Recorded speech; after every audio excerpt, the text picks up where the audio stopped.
The morning assembly stretched across Fort Henderson's parade ground like a sea of olive drab. 195 soldiers standing in perfect formation under the merciless Texas sun. The air shimmered with heat waves that made the distant barracks dance like mirages, and the smell of hot concrete mixed with the metallic tang of sweat-soaked equipment. Every boot was polished to mirror brightness, every uniform pressed to razor-sharp creases, every face locked in the stoic mask that military discipline demanded. Preparing and narrating this type of story took us long efforts and hard work. So if you are enjoying the story, please consider subscribing to our channel. Captain Marcus Reeves stood at the front of the formation, his imposing 6'4" frame casting a long shadow across the first row of soldiers. His dress uniform was immaculate, every ribbon and medal positioned with mathematical precision. His silver captain's bars catching the early light like tiny beacons of authority. At 38, Reeves had earned his reputation through 15 years of unwavering command, a man who believed that respect was taken, not given, and that discipline flowed from the barrel of fear. But today, something was different.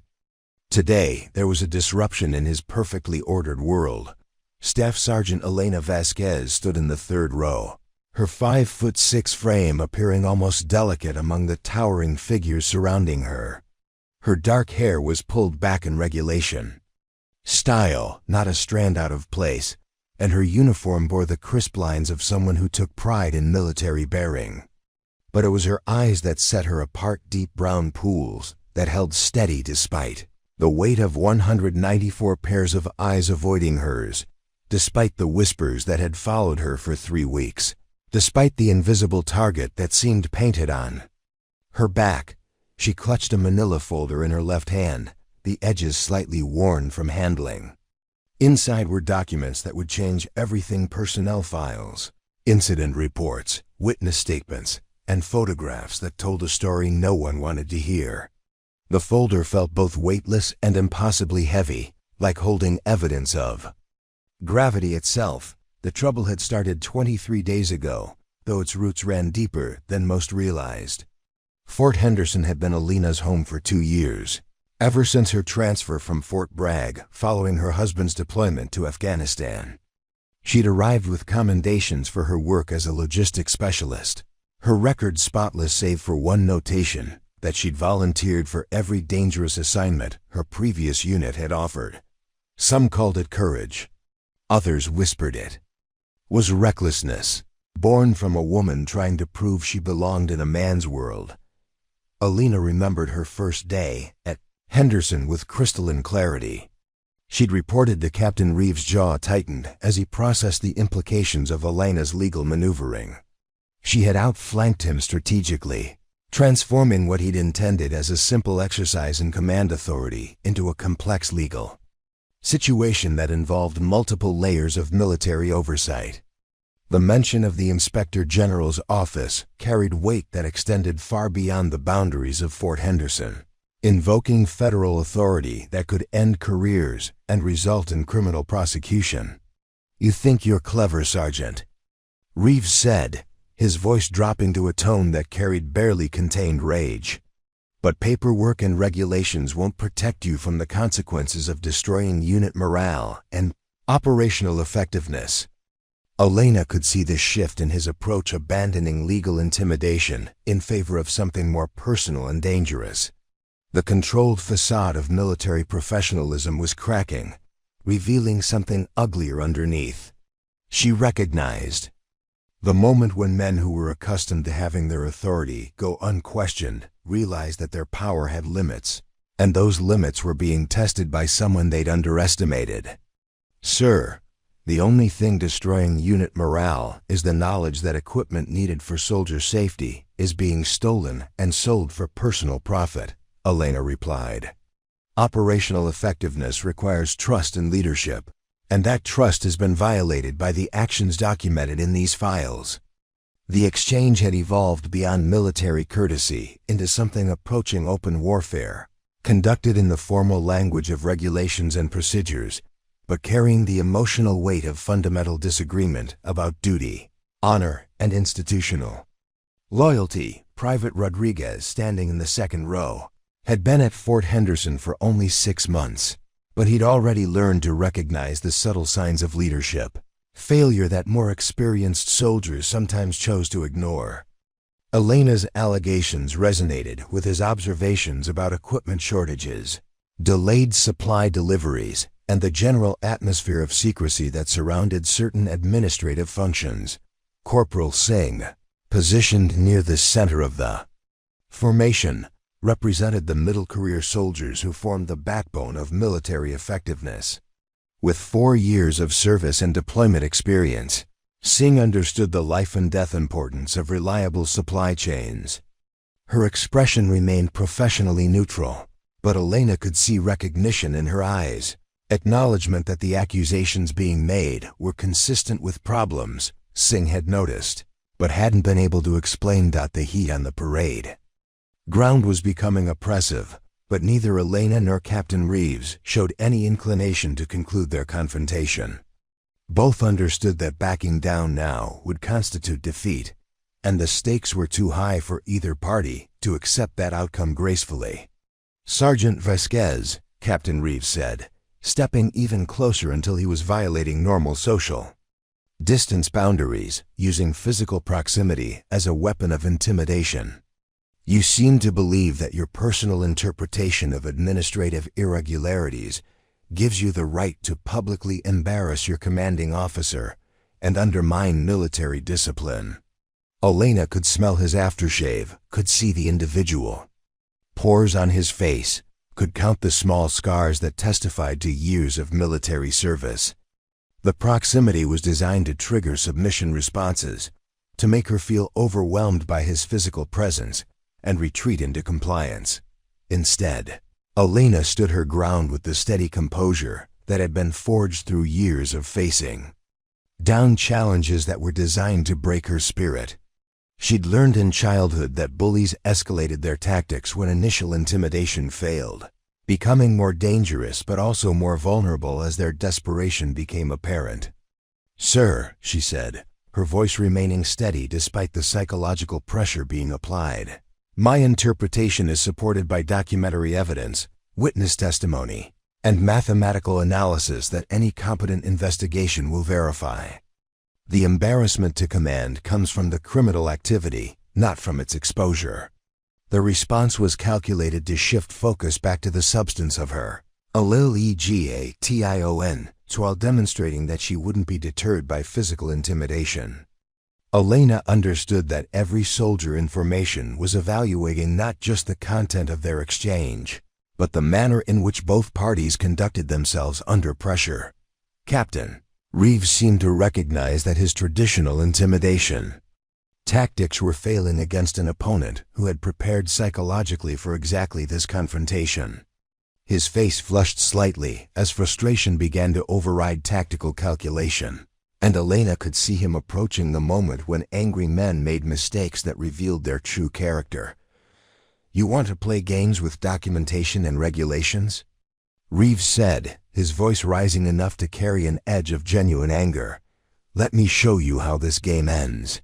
He reached toward Elena, his intention unclear, but his movement aggressive enough to trigger alarm responses throughout the formation. The gesture could have been an attempt to grab the manila folder, or to physically force her back into line, or simply an intimidation tactic designed to make her flinch and lose credibility in front of the assembled soldiers. Elena reacted with the reflexes that had been drilled into her through years of military training and childhood experience, navigating dangerous situations.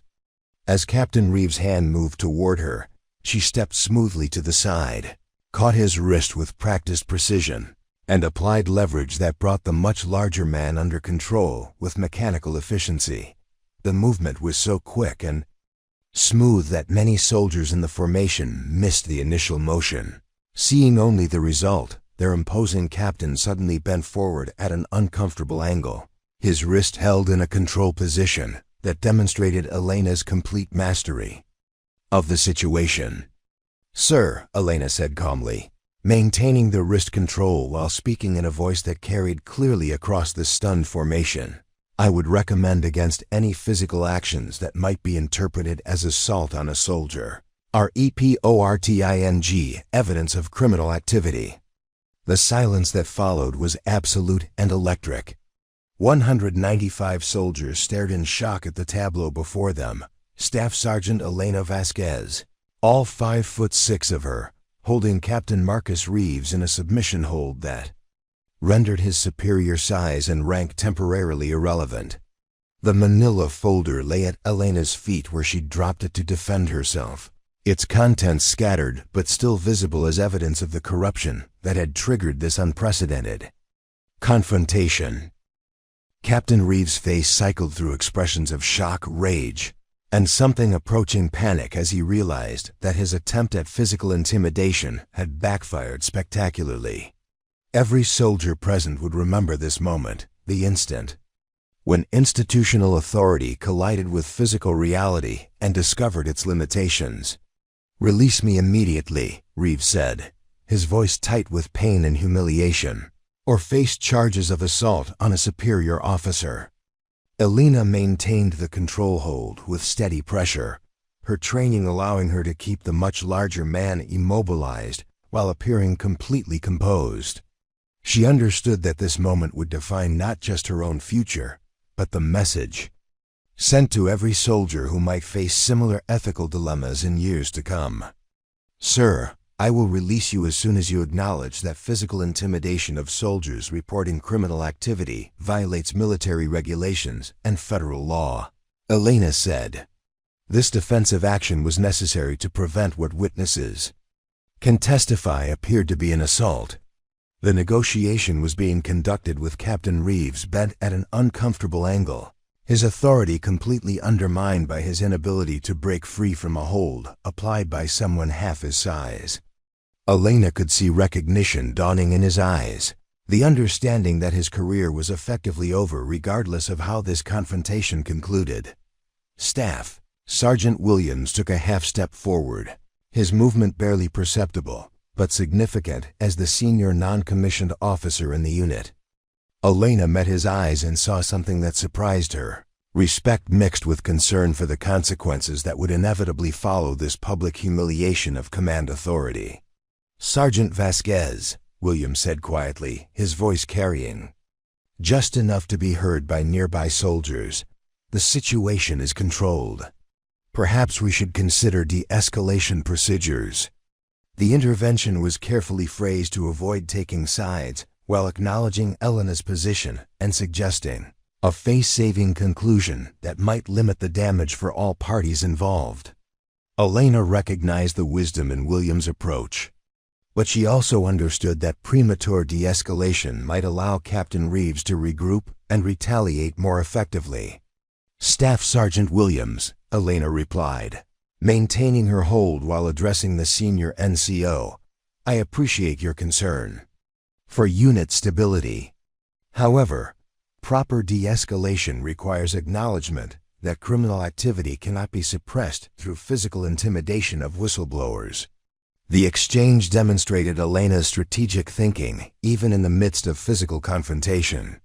She was using Williams' intervention to reinforce her legal position, while making clear that she wouldn't simply retreat and allow the underlying corruption to continue unchallenged. Captain Reeves seemed to realize that continued resistance would only deepen his humiliation in front of the entire unit. His initial shock was giving way to calculation as he recognized that his best option was to minimize the damage and fight this battle in more favorable terrain. "I acknowledge that the situation has escalated beyond appropriate parameters," Reeves said through gritted teeth. "Physical contact was not intended and should not have occurred." Elena recognized the statement as the closest thing to an admission she was likely to receive in the current circumstances. She gradually released the pressure on his wrist, allowing Captain Reeves to straighten with whatever dignity he could salvage from the situation. But the damage was done, and everyone present understood it. The psychological dynamic between Elena and Captain Reeves had been permanently altered by those few seconds, when physical reality had trumped institutional hierarchy. More importantly, 195 soldiers had witnessed their staff sergeant successfully defend herself against what appeared to be intimidation by their captain, lending credibility to her allegations about corruption and retaliation. Captain Reeves straightened. His uniform, his face flushed with embarrassment and anger, while Elena calmly retrieved her manila folder and its scattered contents. The evidence of corruption was still there, still documented, still requiring investigation regardless of the personal drama that had just unfolded. "This incident will be reported through appropriate channels," Captain Reeves said, his voice carrying the tone of someone trying to regain control of a situation that had spiraled far beyond his management. "All parties involved will be held accountable for their actions." Elena understood that the threat was directed primarily at her, but she also recognized that Captain Reeves' position had been fundamentally weakened by what had just occurred. Any investigation would have to address not just her allegations of corruption, but also his apparent attempt to physically intimidate a soldier reporting criminal activity. "Sir, I agree completely that all parties should be held accountable," Elena replied. "The evidence in these files will support a thorough investigation of accountability at every level." The morning sun had reached its zenith, casting harsh shadows across the parade ground and highlighting the sweat that beaded on every soldier's face. But the physical discomfort was nothing compared to the psychological tension that gripped the formation as they processed what they had witnessed. Elena looked around at the faces of her fellow soldiers, seeing a mixture of shock, admiration, concern, and uncertainty.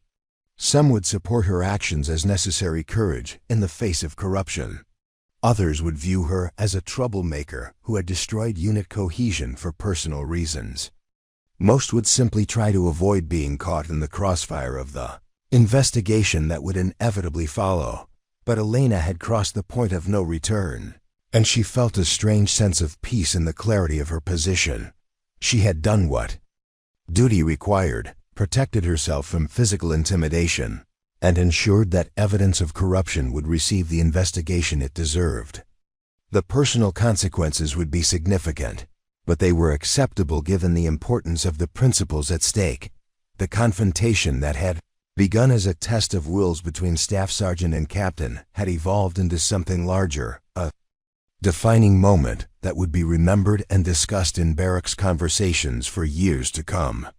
Elena Vasquez, the quiet logistics specialist who had arrived at Fort Henderson seeking only to serve with honor, had become something she'd never intended to be. A symbol of what happened when institutional loyalty collided with individual conscience. Manila folder in her hand no longer felt heavy. It felt like justice waiting to be served, like truth demanding to be heard, like the future calling for someone brave enough to answer. Elena Vasquez's story didn't begin with her confrontation on the parade ground. It began 28 years earlier in a cramped apartment above a corner market in East Los Angeles, where the sound of helicopters and sirens provided a constant urban lullaby. Her mother, Maria, worked 3 jobs to keep the family afloat after Elena's father disappeared when she was 7, leaving behind nothing but unpaid bills and the bitter lesson that promises from men in authority couldn't always be trusted. Maria Vasquez had hands that told stories, scarred from cleaning chemicals, calloused from years of scrubbing office floors, but gentle enough to braid Elena's hair every morning before school. "Mia," she would say in the mixture of Spanish and English that filled their home, "the world will try to make you small. Your job is to prove them wrong, not with anger, but with excellence." Those words had shaped Elena's approach to every challenge. In high school, when guidance counselors suggested vocational training instead of college prep classes, Elena had quietly enrolled in advanced placement courses and studied by the light of street lamps when their electricity was shut off. When classmates whispered that girls like her, poor Latina, from the wrong side of town, didn't belong in leadership roles, Elena had run for student body president and won by organizing the ignored students that everyone else overlooked. Military had called to Elena not because she sought glory, but because it offered structure, purpose, and the opportunity to serve something larger than herself.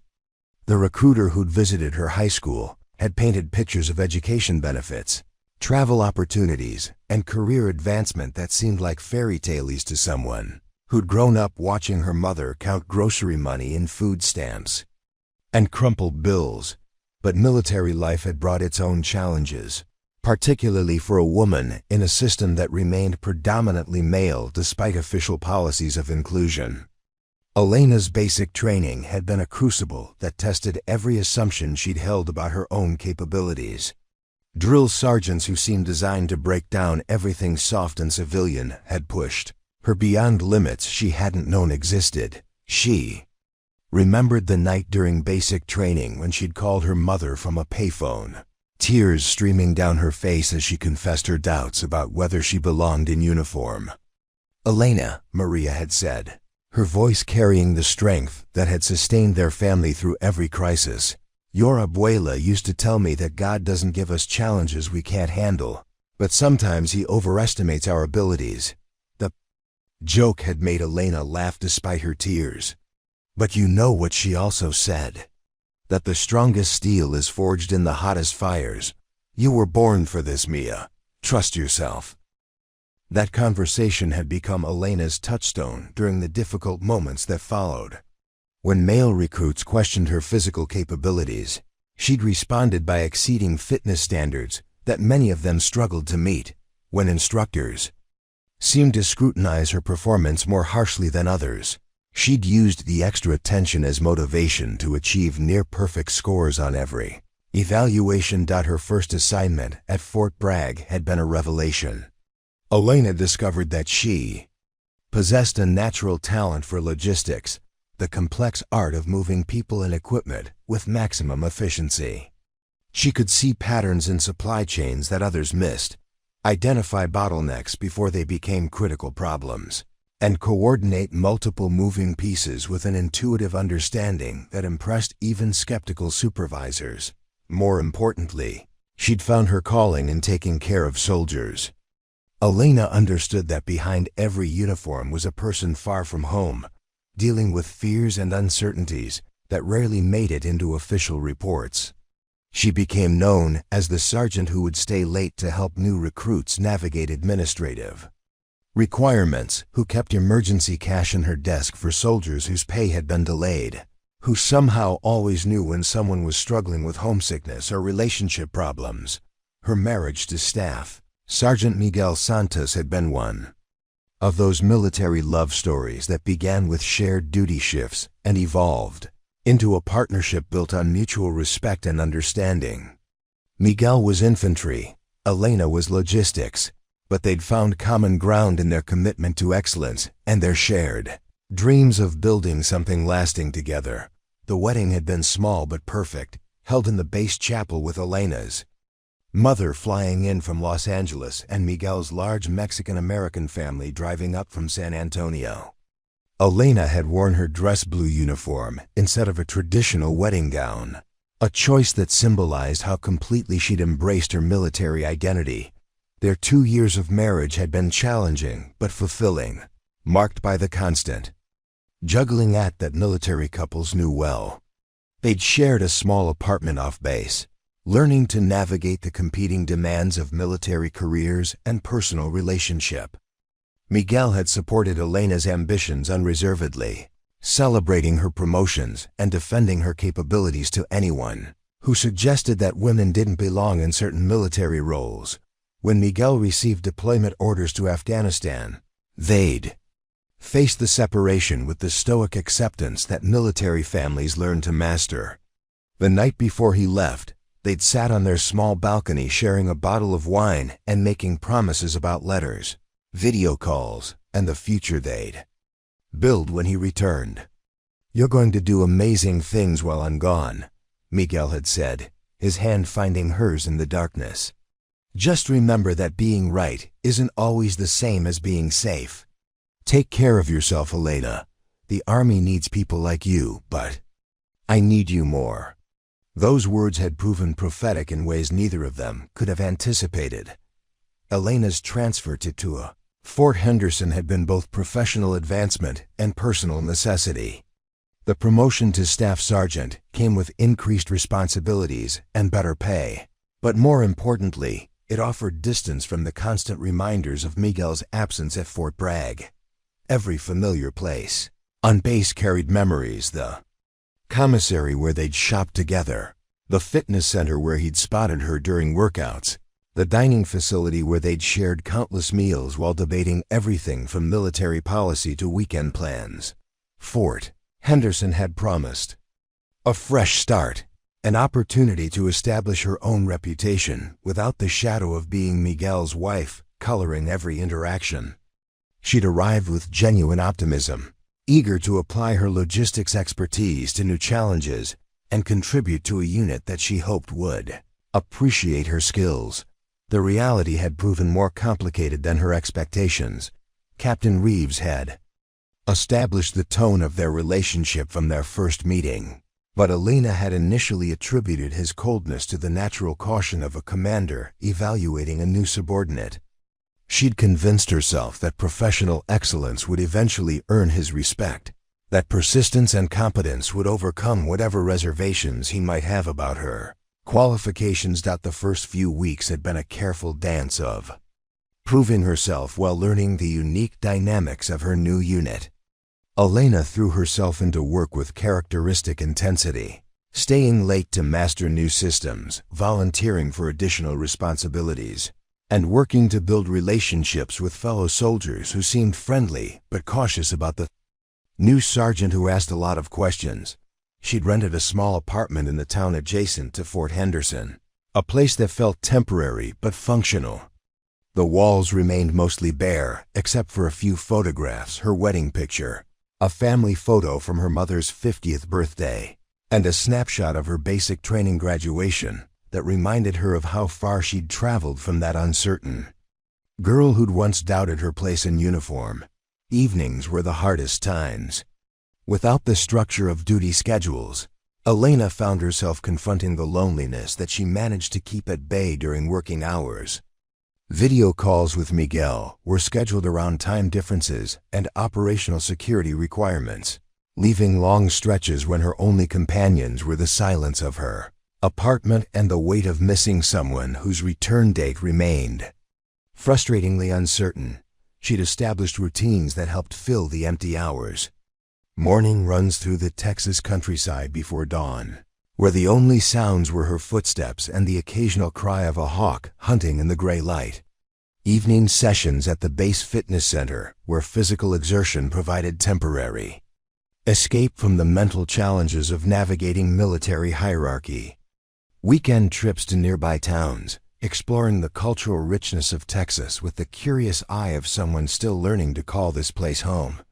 But it was during the quiet moments: Sunday mornings with coffee and crossword puzzles, late evenings, when she'd catch herself setting the table for two people, that Elena most acutely felt the cost of the choices that had brought her to this point. Military life demanded sacrifices that civilian friends couldn't fully understand. Relationships strained by distance and duty, career decisions that prioritized service over personal comfort, and the constant balancing act between individual identity and institutional loyalty. Elena's discovery of irregularities in the supply chain had begun almost accidentally. Her methodical approach to learning new systems had led her to cross-reference inventory reports with shipping manifests, a routine practice that revealed discrepancies too large and too consistent to be clerical errors. What had started as quality control had evolved into detective work as patterns emerged that pointed toward systematic corruption. The moral weight of that discovery had been crushing. Elena understood that exposing the irregularities would make her a target, but she also knew that remaining silent made her complicit in betraying the trust of soldiers whose lives depended on accurate supply management. Equipment shortages weren't abstract problems. They translated into soldiers in the field lacking critical resources, potentially costing lives for the sake of someone's personal profit. She'd spent sleepless nights wrestling with the decision. Calling Miguel during his brief communication, windows to talk through the implications without revealing details that operational security forbade her from sharing. His advice had been characteristically direct. Elena, you didn't join the army to make easy choices.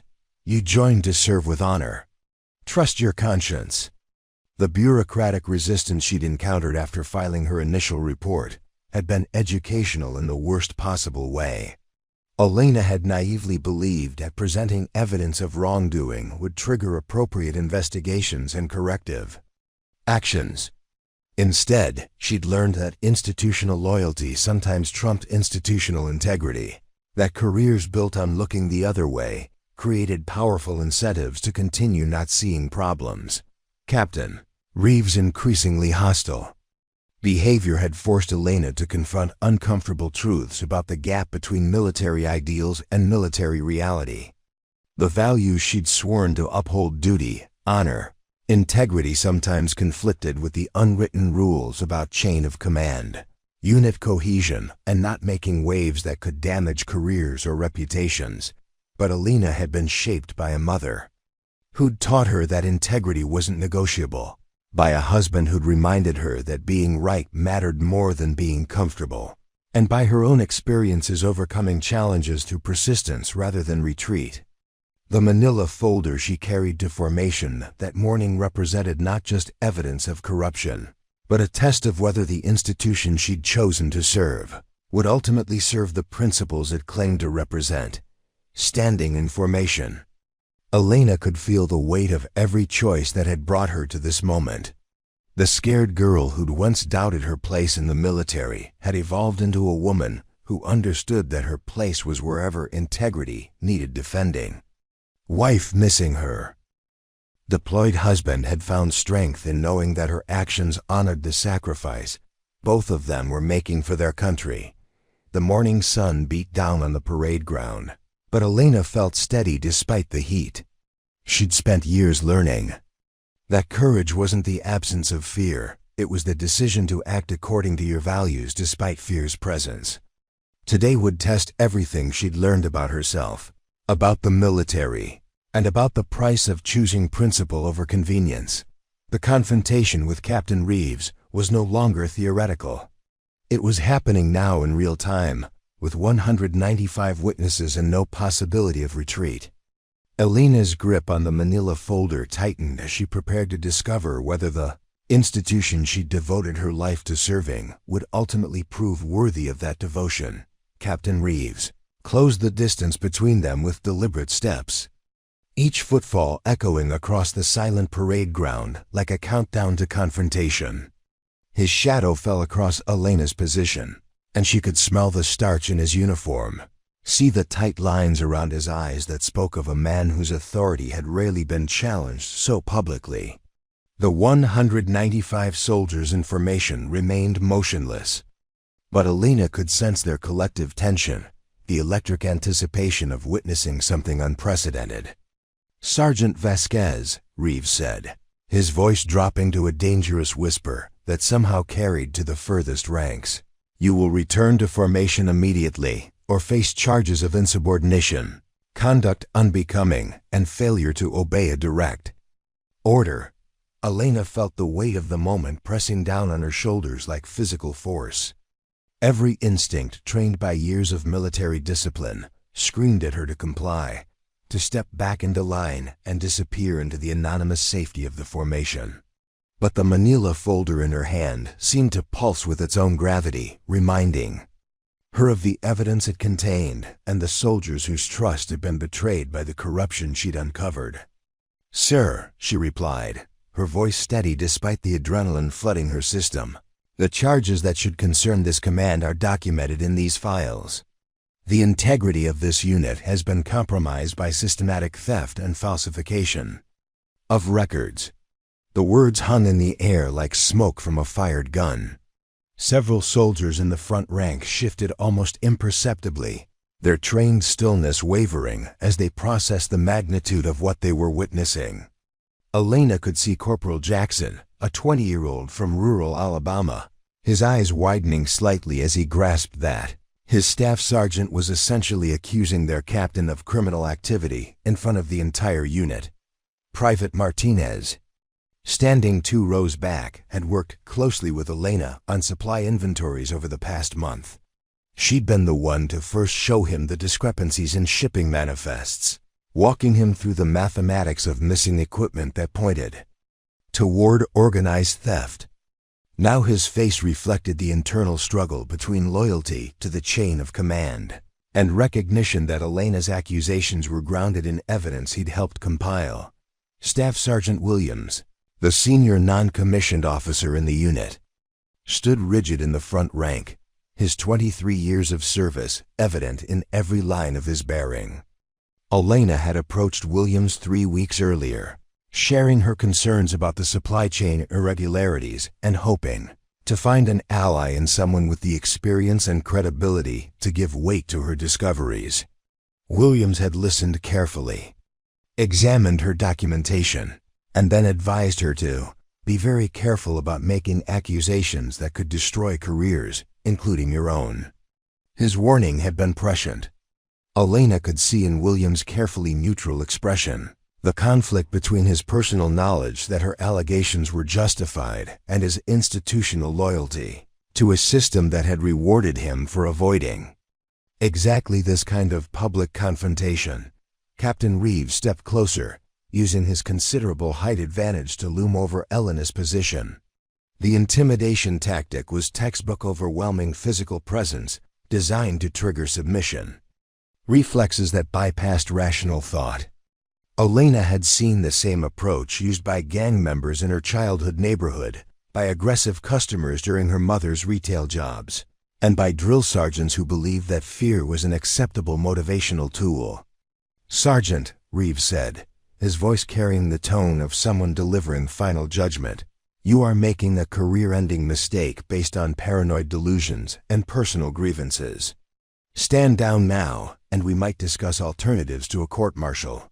The offer was wrapped in the appearance of mercy, but Elena recognized it for what it truly was, a final attempt to force her retreat through a combination of threats and false promises. She thought of her mother's hands, scarred by chemicals but never wavering in their gentle strength. She thought of Miguel's voice during their last conversation, reminding her that the Army needed people willing to stand up for what was right. She thought of every soldier who'd ever trusted her to protect their interests, and every future soldier who would suffer if corruption was allowed to continue unchallenged. "Sir," Elena said, raising the manila folder so it was visible to the entire formation, "these documents contain shipping records with forged signatures, inventory reports with systematic discrepancies, and financial records showing equipment sales that violate federal regulations. The only career-ending mistakes are documented in these files." The accusation was specific enough to carry weight, detailed enough to suggest extensive investigation, and public enough to make retreat impossible for either party. Elena had crossed the Rubicon, transforming a potential administrative dispute into a full-scale confrontation with witnesses, evidence, and stakes that extended far beyond personal careers. Captain Reeves' face cycled through several expressions: surprise at her specificity, anger at her persistence, and calculation as he weighed his options. Elena could see him recognizing that the situation had evolved beyond simple intimidation, that her allegations were detailed enough to suggest genuine investigation rather than vindictive speculation. "You're making serious accusations without basis," Reeves said, but his voice carried less conviction than before. "Accusations that will be thoroughly investigated through proper channels, which do not include public spectacles designed to undermine unit cohesion." "Sir, proper channels have been systematically blocked for 3 weeks," Elena replied. "Requests for meetings have been denied, access to records has been revoked, and soldiers willing to provide testimony have been transferred or threatened. The public nature of this discussion is the direct result of private channels being deliberately closed. The exchange was being conducted with the formal courtesy that military protocol demanded, but underneath the surface politeness Both participants understood they were engaged in a battle that would determine not just their individual careers, but the institutional response to corruption within the ranks. Elena could sense the formation around her, processing the implications of what they were witnessing. These weren't abstract accusations being traded in the privacy of administrative offices. This was their staff sergeant publicly challenging their captain with specific claims about criminal activity, backed by documentation and delivered with the kind of detailed knowledge that suggested extensive investigation. Specialist Chen, standing in the fourth row, had been one of the soldiers Elena had interviewed during her investigation. He'd reluctantly confirmed that equipment listed as present in official inventories had actually been missing for months, creating dangerous shortages that affected operational readiness. Chen's loyalty to the truth had warred with his fear of retaliation, leading to whispered conversations in empty barracks and promises of anonymity that Elena now realized she might not be able to keep. Private Thompson, a recent arrival to the unit, represented the soldiers most vulnerable to the consequences of supply chain corruption. New soldiers depended on accurate inventories to ensure they received proper equipment for training and deployment. When that system was compromised by theft and falsification, soldiers like Thompson paid the price through equipment shortages that could prove fatal in combat situations. The morning sun continued its relentless climb, turning the parade ground into a furnace that tested the endurance of soldiers trained to maintain composure under stress. Elena could feel sweat beading along her hairline, but she remained steady, her grip on the manila folder unwavering despite the physical and psychological pressure being applied by Captain Reeves' intimidating presence. "Sergeant Vasquez," Reeves said, switching to a tone of paternal disappointment, designed to make her question her own judgment. "I understand that deployment separations can create stress that manifests in various ways. Personal problems sometimes get projected onto professional situations. I'm prepared to recommend counseling and administrative support if you'll acknowledge that your concerns have been influenced by factors beyond purely professional observations." The offer was insulting on multiple levels. It suggested that Elena's discoveries were the product of emotional instability rather than methodical investigation. It implied that her marriage difficulties were affecting her professional judgment. And it provided Reeves with a face-saving narrative that would allow him to dismiss her allegations while appearing compassionate toward a troubled subordinate. Elena felt anger flash through her system like lightning, but she channeled it into clarity rather than emotional response.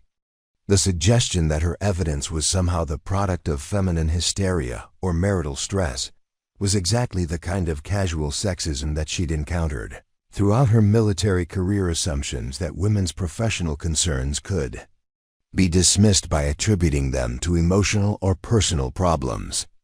"Sir," she said, her voice carrying a steel edge that made several soldiers in formation straighten unconsciously, "my personal life is not relevant to the documented evidence of financial irregularities, forged documents, and theft of government property.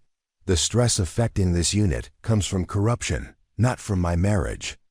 The response was direct enough to cut through Reeves' attempt at misdirection, specific enough to refocus attention on the actual allegations, and strong enough to demonstrate that Elena would not be deflected by attacks on her personal stability or professional competence.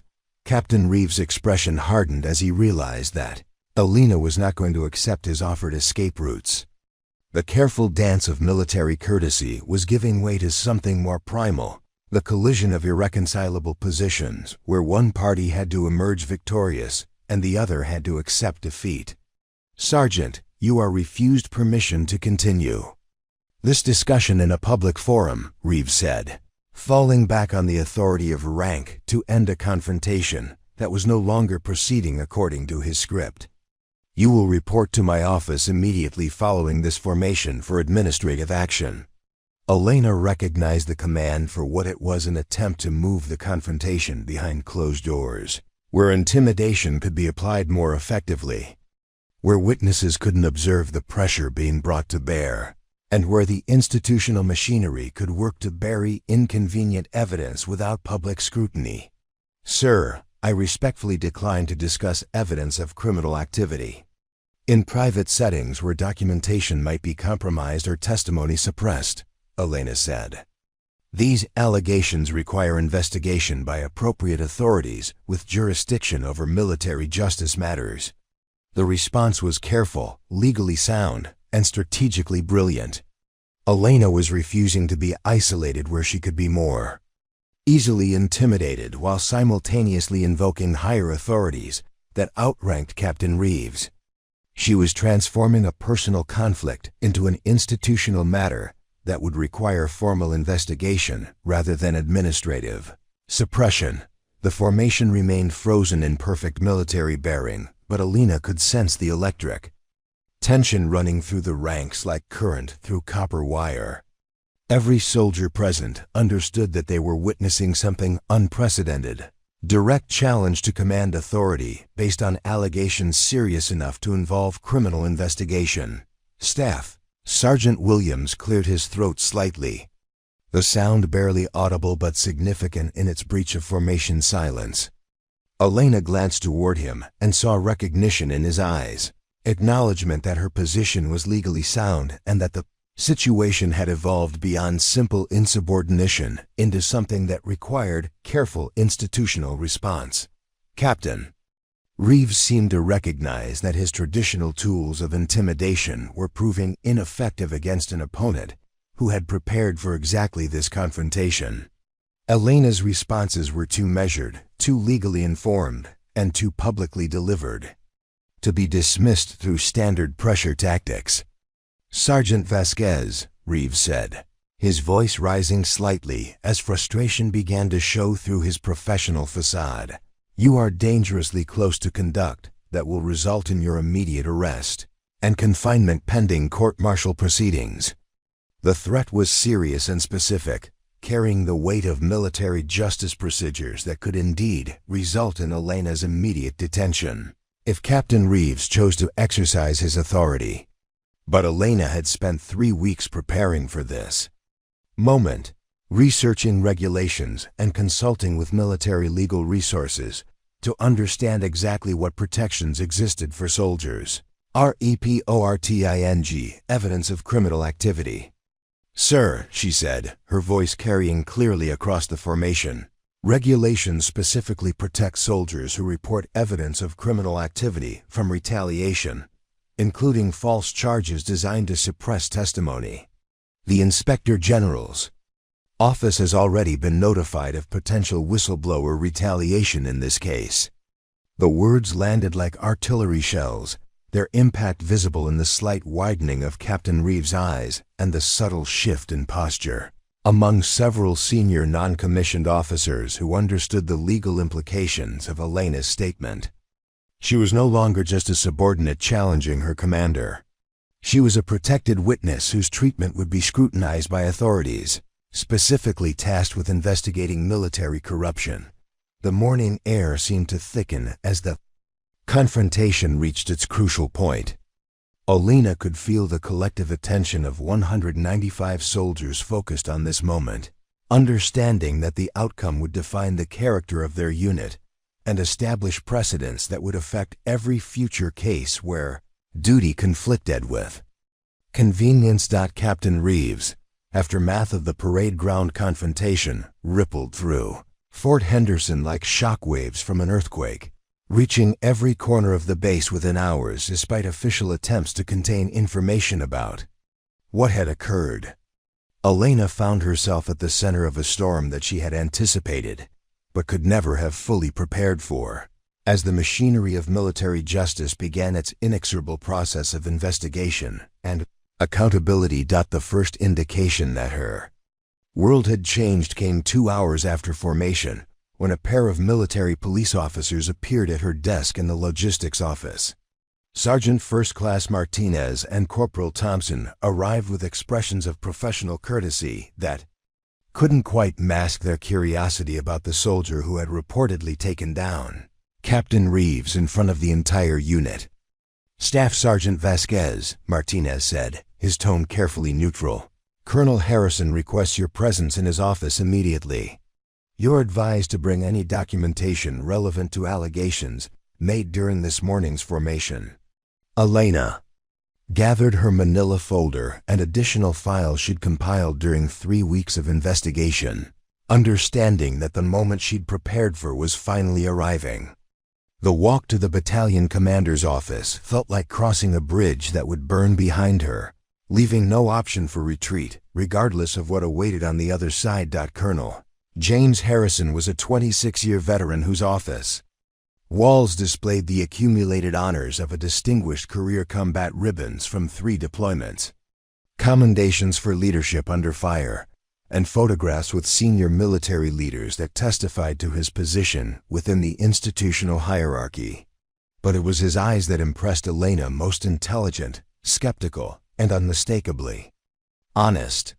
"Sergeant Vasquez," Colonel Harrison said as she reported for the meeting, "I've received preliminary reports about this morning's incident that suggest we have significant issues requiring immediate attention. Before we proceed, I want you to understand that allegations of the nature you've apparently made carry serious consequences for all parties involved." Elena stood at attention, her folder held precisely as military bearing required, while she processed the colonel's careful language. He was establishing the gravity of the situation while avoiding any indication of prejudgment, the approach of someone who understood that both her allegations and her treatment would be scrutinized by higher authorities. "Sir, I understand the seriousness of the situation," Elena replied. "The evidence I've compiled documents systematic corruption that requires immediate investigation to prevent further compromise of military readiness and soldier welfare." Colonel Harrison gestured for her to sit, then spent the next 40 minutes reviewing the contents of Elena's files with the methodical attention of someone who understood that careers and reputations would be determined by the accuracy of his assessment. Elena watched his expression change as he absorbed shipping manifests with altered dates, inventory reports with impossible discrepancies, and financial records that painted a clear picture of organized theft. "Sergeant," the colonel said finally, setting down the last document, "if these allegations prove accurate, they represent criminal activity that extends far beyond simple administrative irregularities. Are you prepared to testify under oath to the authenticity of this evidence?" "Yes, sir. Every document has been verified through multiple sources, and I can provide testimony about the investigation process used to compile this evidence." Colonel Harrison nodded slowly, then activated his intercom to request the immediate presence of the base provost marshal, the officer responsible for military police investigations. Elena realized that her 3 weeks of careful preparation had succeeded in producing evidence compelling enough to trigger formal criminal investigation procedures. Major Patricia Gonzalez arrived within minutes, her bearing reflecting the no-nonsense professionalism that Elena had hoped to encounter. Throughout her ordeal, Gonzalez reviewed Elena's documentation with the practiced eye of someone accustomed to evaluating evidence for criminal prosecution, occasionally asking questions that demonstrated her understanding of both military law and financial crimes. "Staff Sergeant Vasquez," Major Gonzalez said after completing her preliminary review, "this evidence suggests violations of multiple federal statutes, including theft of government property, conspiracy, and falsification of official records. We'll need to conduct formal interviews with all individuals referenced in your documentation." The investigation that followed moved with the efficiency that Elena had hoped for, but hadn't dared expect. Within 24 hours, military police had secured all relevant records, begun interviewing soldiers who had information about supply chain irregularities, and placed Captain Reeves on administrative leave pending completion of their inquiry. Speed of the official response validated Elena's decision to document everything meticulously and present her evidence in a format that left little room for bureaucratic delay or suppression. But it also triggered a wave of retaliation from soldiers who viewed her actions as betrayal of unit loyalty rather than protection of institutional integrity. The first anonymous note appeared on her bunk that evening. Snitches get stitches. Even in uniform. The message was crude but effective in conveying the hostility that some soldiers felt toward anyone who reported misconduct by military leaders. Elena recognized the mentality: loyalty defined as silence, integrity viewed as betrayal, institutional protection prioritized over individual conscience. But for every anonymous threat, Elena received two expressions of support from soldiers who had been frustrated by the same problems she'd identified. Private First Class Rodriguez approached her in the dining facility, speaking quietly so nearby soldiers couldn't overhear their conversation. "Sergeant Vasquez," Rodriguez said, glancing around nervously, "I want you to know that what you did took real courage. Some of us have been seeing the same problems, but nobody wanted to be the one to speak up." Elena appreciated the support, but she also recognized the fear in Rodriguez's voice, the understanding that supporting her position might invite retaliation from soldiers who viewed challenging authority as unforgivable betrayal. Staff Sergeant Williams proved to be her most important ally during the investigation that followed. His 23 years of service gave him credibility with soldiers who might dismiss Elena as an ambitious troublemaker, and his careful review of her evidence convinced him that her allegations were both accurate and serious. Vasquez, Williams said during a private conversation 3 days after the parade ground incident, "You've opened a can of worms that needed to be opened, but you need to understand that some people are going to blame you for the mess that comes out." Elena nodded, appreciating Williams' honest assessment of the challenges she faced. "Staff Sergeant, I knew this wouldn't be popular, but soldiers downrange are counting on equipment that's being stolen and sold for personal profit. I couldn't stay quiet about that." Williams studied her for a moment, then nodded with the approval of someone who recognized genuine integrity when he encountered it. "You did the right thing, Sergeant. That doesn't mean it's going to be easy, but it was the right thing." The investigation conducted by Major Gonzalez proved as thorough as Elena had hoped. Military police interviews revealed a pattern of corruption that extended beyond Captain Reeves to include civilian contractors and soldiers who had been coerced or bribed into participating in the theft scheme. Elena's careful documentation provided the foundation for criminal charges that would eventually result in multiple courts-martial and civilian prosecutions. But the most dramatic revelation came during the 5th day of investigation, when Major Gonzalez informed Elena that her evidence had uncovered connections to similar corruption schemes at 3 other military installations. The theft network she'd discovered at Fort Henderson was part of a larger criminal organization that had been stealing military equipment for sale on civilian markets. Staff Sergeant Vasquez, Major Gonzalez said during their final interview, "Your investigation may have prevented equipment shortages that could have cost lives in combat zones. The weapons and protective gear that were being stolen would have left soldiers vulnerable to enemy action." Elena felt a mixture of vindication and sadness as she absorbed the scope of what her evidence had revealed. The personal cost of her decision to speak up, the threats, the ostracism, the uncertainty about her military future seemed insignificant compared to the lives that might have been saved by exposing the corruption network. The formal recognition of her actions came 2 weeks later, when Colonel Harrison called her back to his office for a meeting that included representatives from the Inspector General's office and the Army's Criminal Investigation Division. Elena entered the room prepared for another round of testimony, but instead found herself facing commendation for her actions. "Sergeant Vasquez," Colonel Harrison said, "your investigation and the courage you showed in presenting evidence, despite significant personal risk, have exposed criminal activity that threaten military readiness and soldier safety. Your actions reflect the highest standards of military service and personal integrity." The commendation letter that followed would become part of Elena's permanent record.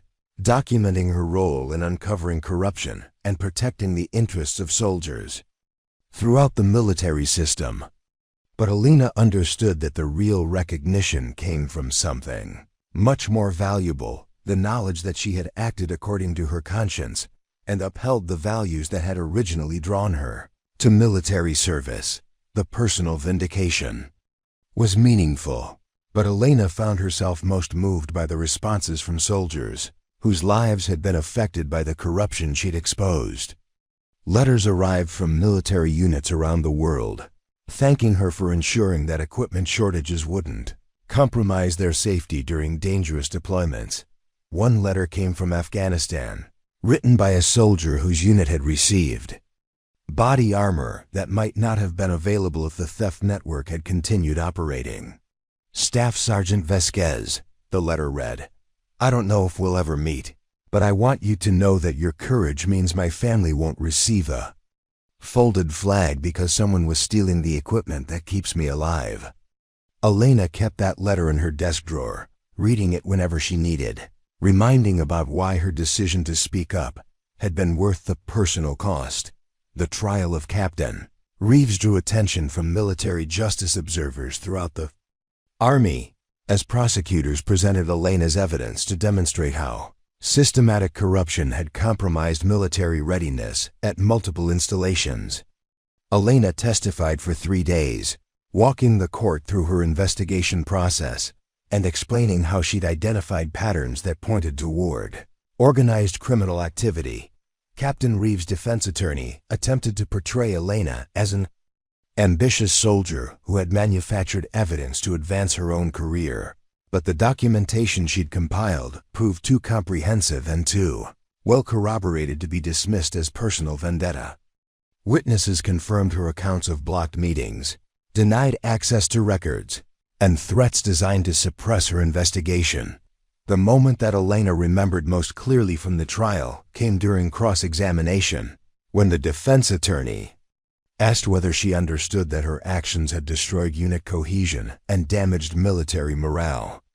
"Sir," Elena replied, her voice carrying clearly through the courtroom, "unit cohesion built on corruption is not worth preserving. Military morale suffers more from knowing that leadership is stealing equipment needed for soldier safety than from exposing that theft." The jury of military officers deliberated for less than 2 hours before returning guilty verdicts on all charges.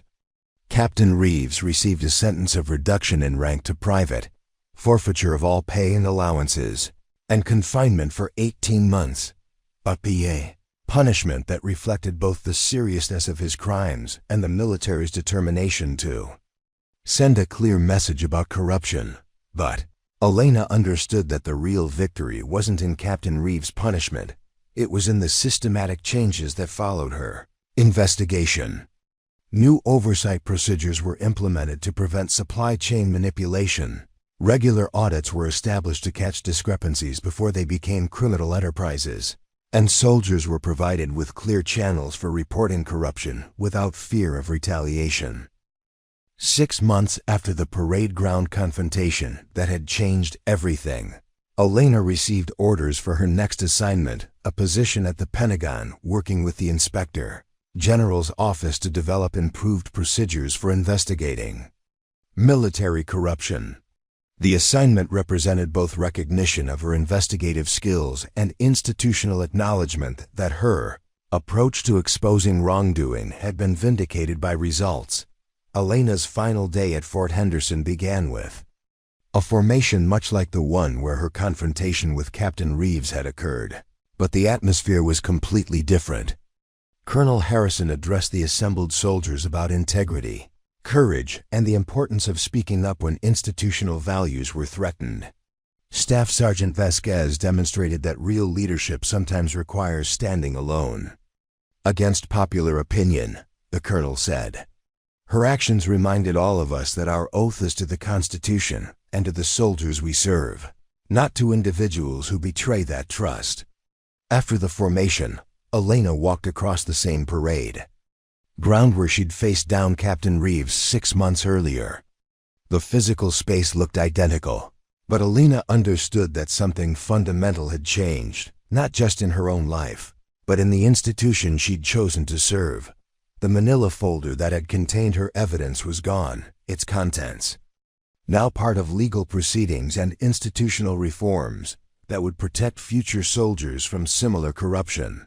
But Elena carried something more valuable, the knowledge that when faced with the choice between comfortable silence and difficult truth, she had chosen truth. Her personal growth during the months of investigation and trial had been profound but subtle. Elena had discovered reserves of courage she hadn't known she possessed, developed investigative skills that would serve her throughout her career, and learned that integrity sometimes required standing alone against popular opinion. More importantly, she had learned that institutions were only as strong as the individuals who comprised them, and that protecting those institutions sometimes meant challenging the people who led them. The military she loved had been made stronger by her willingness to expose corruption, even when that exposure came at significant personal cost.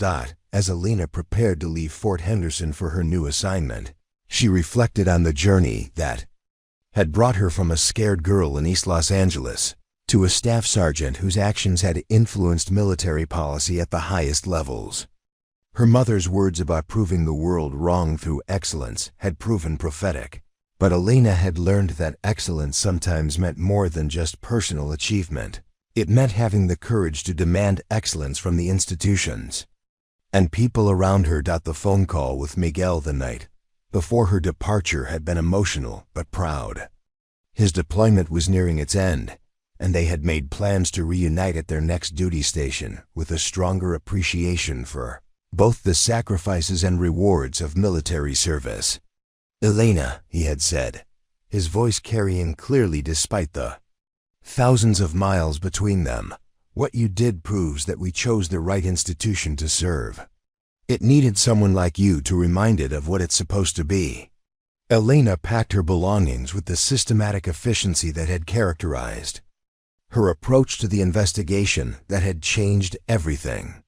Each item carried memories, the commendation letter recognizing her courage, photographs from the trial where justice had been served, letters from soldiers whose lives had been protected by her actions.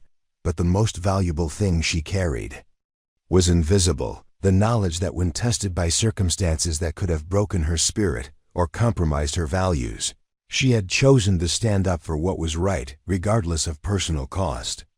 That knowledge would sustain her through whatever challenges awaited in her new assignment and beyond. Fort Henderson had been the place where Elena Vasquez had been tested and proven, where she had learned that true strength came not from physical dominance or institutional authority, but from the courage to act according to conscience when easier options presented themselves. As her departure date approached, Elena understood that she was leaving as a different person than she had arrived, stronger, wiser, and more committed to the values that had drawn her to military service.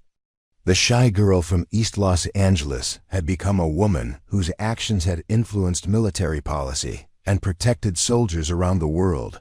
The manila folder was gone, but its contents had become part of something larger, a legacy of courage that would inspire future soldiers to speak up when they witnessed corruption, to trust in institutional justice even when individual leaders failed, and to understand that sometimes the most important battles were fought not against foreign enemies, but against the temptation to remain silent when silence served personal convenience more than public good. Current word count, 12,947 words. Office, the same manila folder, then containing only her transfer papers tucked under her arm. His office was a shrine to military precision. Awards lined up like soldiers on parade. Family photos positioned at exact angles, everything in its designated place except for humanity. "Vasquez," he'd said without looking up from his paperwork, her name falling from his lips like an inconvenience. "Let me be clear about how things work in my unit. I don't care what recommendations followed you from Bragg. Here, you prove yourself daily, not with pieces of paper, but with results." She'd stood at attention, responding with the crisp "yes, sir" that protocol demanded. but something in his tone had set off alarm bells. There was a weight to his words that went beyond standard military hierarchy, a suggestion that her proving ground would be different, more treacherous than what her male counterparts faced. The first signs of trouble had been subtle.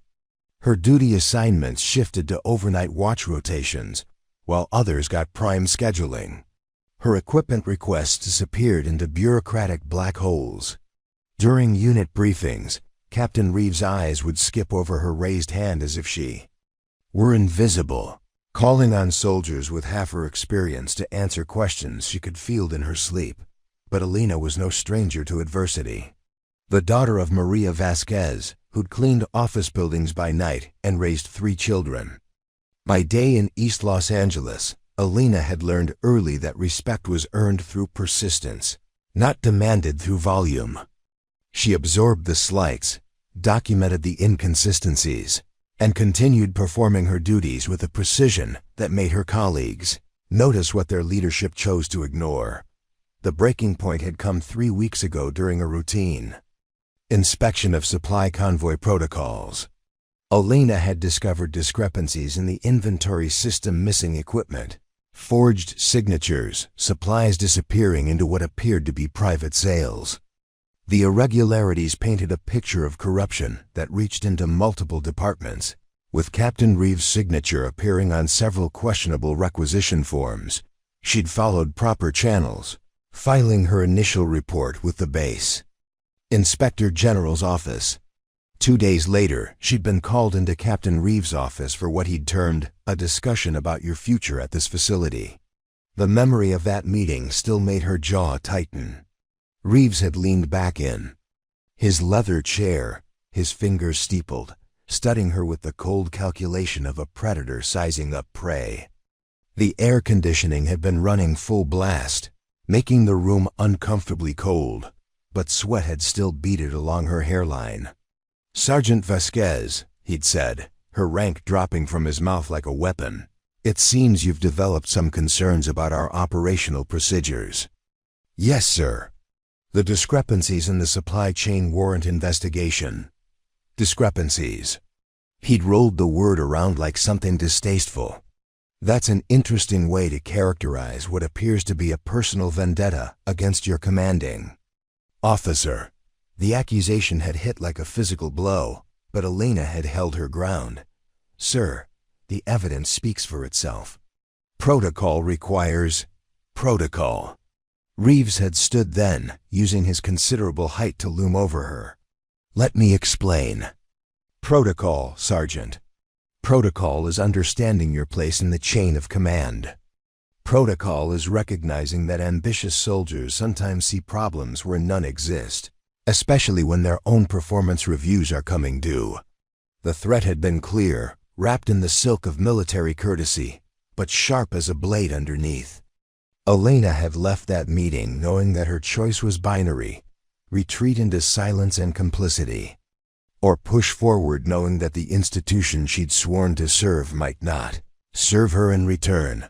She'd chosen to push forward. The folder in her hand now contained 3 weeks of additional investigation, late nights spent cross-referencing shipping manifests, early mornings interviewing worried soldiers who spoke in whispers and asked her not to use their names, documentation that painted a picture of systematic corruption that reached beyond simple theft into betrayal of the oath they'd all sworn. But evidence was one thing. Having the platform to present, it was another entirely. Captain Reeves had been making that platform increasingly difficult to reach. Her requests for meetings with higher command had been denied or delayed. Her access to certain records had been mysteriously revoked due to security concerns. 2. Soldiers who'd initially agreed to provide statements had suddenly requested transfers to different units. The message was clear. This was a war of attrition, and Elena was fighting it alone. Standing now in formation, Elena could feel the weight of collective attention even as most soldiers kept their eyes fixed straight ahead. Word had spread through the barracks with the efficiency of military gossip. Staff Sergeant Vasquez was causing trouble, asking uncomfortable questions, making waves. Some viewed her as a troublemaker disrupting unit cohesion. Others saw her as a whistleblower willing to sacrifice her career for integrity. Most simply wanted to avoid being caught in the crossfire. Captain Reeves stepped forward, his voice carrying across the parade ground with the authority of someone accustomed to being obeyed without question.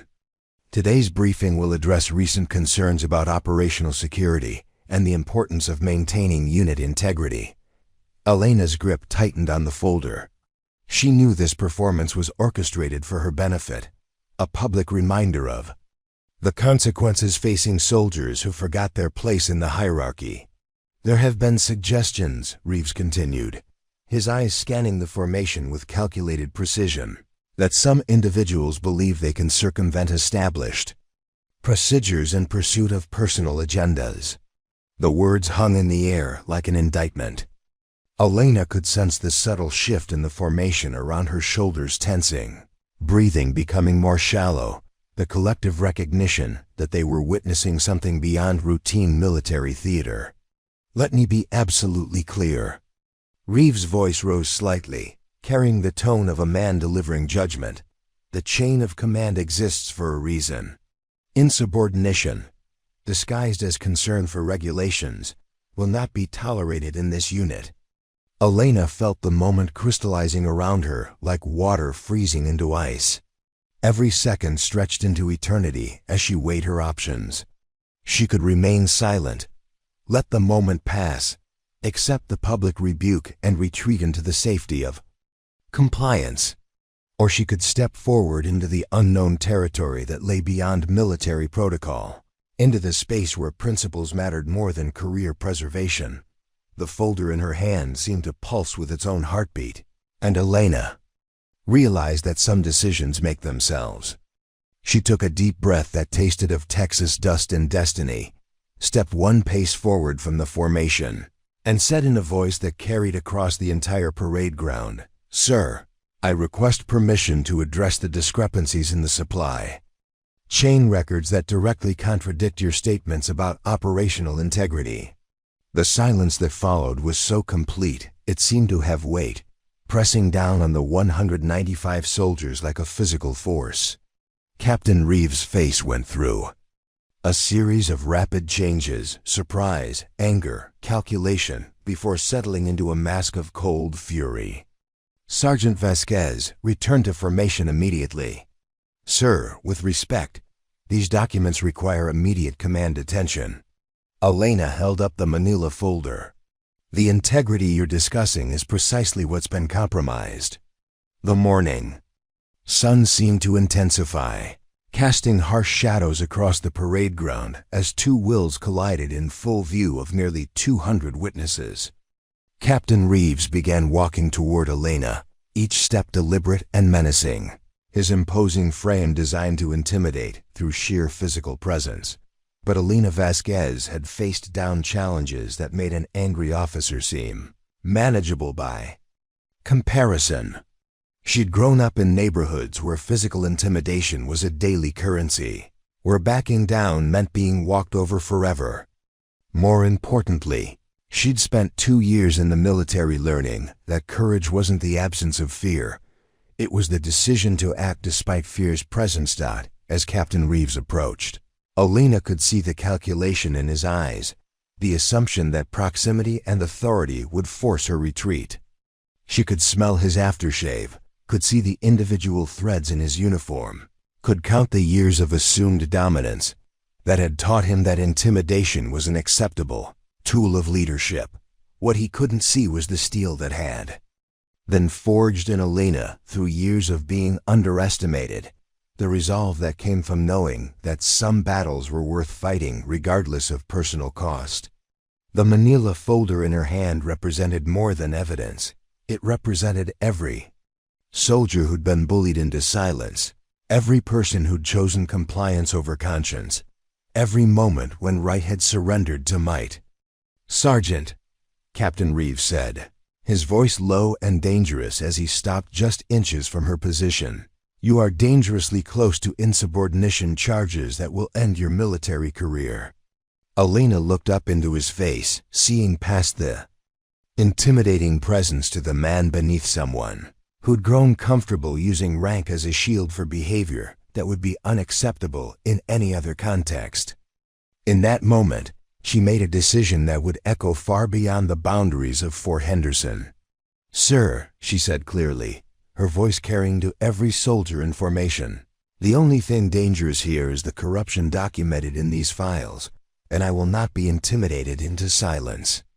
The confrontation that followed would be remembered by every witness present, but none of them could have predicted how a 5'6" staff sergeant with a manila folder was about to change everything they thought they knew about power, authority, and the true meaning of military courage.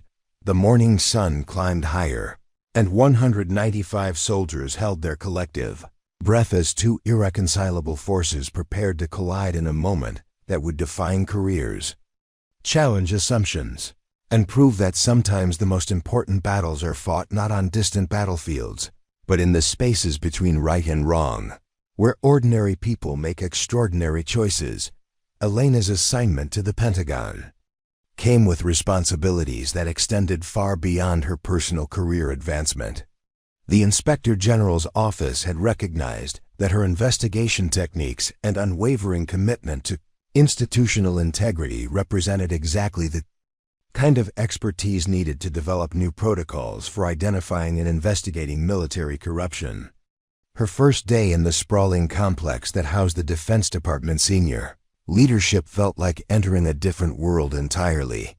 The office that became Elena's home for the next 2 years was small but strategically located within the Inspector General's suite, symbolizing the importance that senior military leadership now placed on proactive corruption prevention. Her desk faced a window that looked out onto the Pentagon's central courtyard, providing a daily reminder that she was working at the very heart of the institution she'd chosen to serve.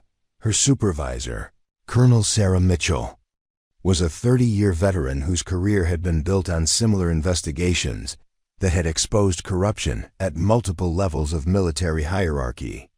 During their first meeting, Mitchell made clear that Elena's role would involve much more than administrative duties. "Staff Sergeant Vasquez," Colonel Mitchell said, reviewing Elena's file, "your investigation at Fort Henderson demonstrated investigative instincts and personal courage that we need to institutionalize throughout the military. Your job here will be to develop training programs that teach other soldiers how to identify corruption and report it effectively." Elena understood that she was being asked to transform her individual experience into systematic change that could protect the entire military system from the kind of corruption she'd uncovered. The responsibility was both humbling and energizing, an opportunity to ensure that future soldiers wouldn't face the isolation and retaliation that had characterized her own experience. The training program that Elena developed over the following months drew from her personal experience, but expanded far beyond it.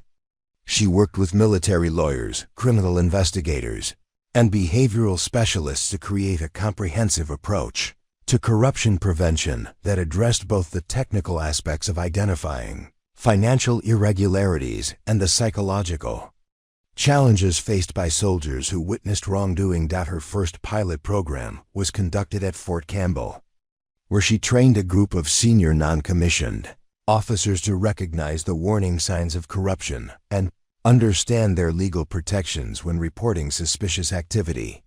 Elena found herself standing before audiences of experienced soldiers, sharing lessons learned from her confrontation with Captain Reeves and the investigation that followed. "The most important thing to understand," Elena told the Fort Campbell audience, "is that corruption thrives on silence and isolation. When good soldiers choose not to speak up because they're afraid of retaliation, they're enabling the people who betray our values and compromise our mission." The questions that followed her presentations revealed the depth of concern that existed throughout the military about reporting wrongdoing. Soldiers wanted to understand their legal protections, the investigation processes that would follow their reports, and the support systems available to help them navigate retaliation attempts. Sergeant First Class Johnson, a logistics specialist with 12 years of experience, raised his hand during the question period. Staff Sergeant Vasquez, what advice do you have for soldiers who suspect corruption, but don't have the kind of documented evidence that you were able to compile? Elena appreciated the question because it addressed the reality that most soldiers faced suspicions based on observations rather than access to comprehensive documentation. Sergeant Johnson, the key is to report your observations to appropriate authorities and let trained investigators determine what additional evidence is needed. You don't have to prove criminal activity, you just have to report your legitimate concerns through proper channels. The success of her training programs led to assignments at military installations throughout the United States and overseas. Elena found herself traveling to bases in Germany, South Korea, and Japan, sharing her expertise with soldiers who faced similar ethical challenges in different cultural and operational contexts. Each assignment deepened her understanding of how corruption manifested differently across various military specialties and geographic locations. But the fundamental dynamics remain consistent: individuals in positions of authority using their power for personal gain while intimidating subordinates into silence. During her assignment in South Korea, Elena worked with a team investigating irregularities in construction contracts that had resulted in substandard facilities being built for soldier housing. The investigation revealed bid rigging, inflated costs, and safety violations that put soldiers at risk during their overseas deployments. The Korean investigation reinforced lessons Elena had learned at Fort Henderson about the importance of persistence in the face of bureaucratic resistance. Local commanders initially dismissed concerns about construction quality as normal military complaining, but Elena's systematic approach to documenting problems eventually revealed corruption that extended into civilian contractor networks. The pattern is always the same, Elena wrote in a report that would be distributed throughout the military system. Corruption relies on people assuming that problems are normal, that questioning authority is inappropriate, and that individual soldiers don't have the power to force institutional change. Our job is to prove those assumptions wrong. Elena's personal life during this period reflected the growth and confidence she'd gained through her professional experiences. Miguel's return from Afghanistan had been emotional and transformative, as both of them had changed during their separation in ways that strengthened their marriage while requiring them to reconnect and rebuild their relationship. Their reunion took place at Ronald Reagan Washington National Airport on a rainy Thursday evening, with Elena waiting at the gate as military personnel began deplaning from a chartered flight carrying soldiers returning from deployment. She spotted Miguel before he saw her, noting the subtle changes that a year of combat duty had etched into his bearing: more alert, more serious, carrying himself with the gravity of someone who had seen friends wounded and killed in service. To their country. When their eyes met across the crowded terminal, Elena felt the year of separation collapse into nothing. They held each other for a long time, neither speaking, both understanding that words were inadequate to bridge the experiences that had changed them individually while strengthening their commitment to each other. Their apartment in Arlington became a sanctuary where they could process their separate journeys while building a shared future.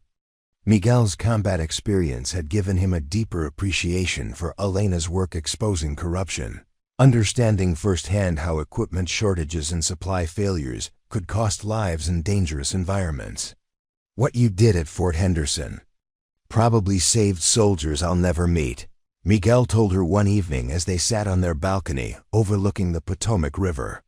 "Every piece of equipment that didn't get stolen because of your investigation might have been the difference between someone coming home alive or in a box."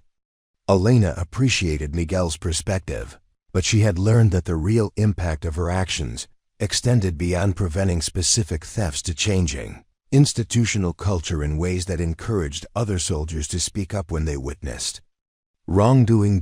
The metrics that measured the success of her training programs validated this broader impact.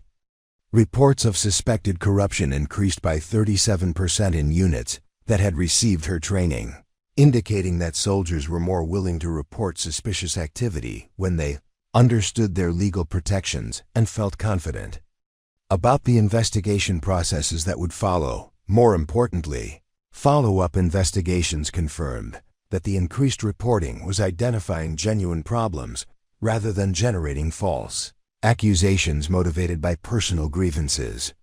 The quality of evidence being presented by soldiers who had received Elena's training was significantly higher than historical norms, leading to more successful prosecutions and more effective prevention of ongoing corruption. Elena's work caught the attention of congressional oversight committees that were concerned about military corruption and interested in understanding how her approach could be expanded throughout the Defense Department. Her testimony before the House Armed Services Committee became part of the official record documenting the military's efforts to address systematic corruption. Representative Williams, Elena said during her congressional testimony, the military's greatest strength is the integrity of the soldiers who comprise it. Corruption undermines that integrity and compromises our ability to accomplish our national security mission. Effective prevention requires giving soldiers the tools and confidence they need to report problems without fear of retaliation. The congressional hearing also provided Elena with the opportunity to address misconceptions about military whistleblowing that had shaped public perception of soldiers who reported misconduct by their superiors.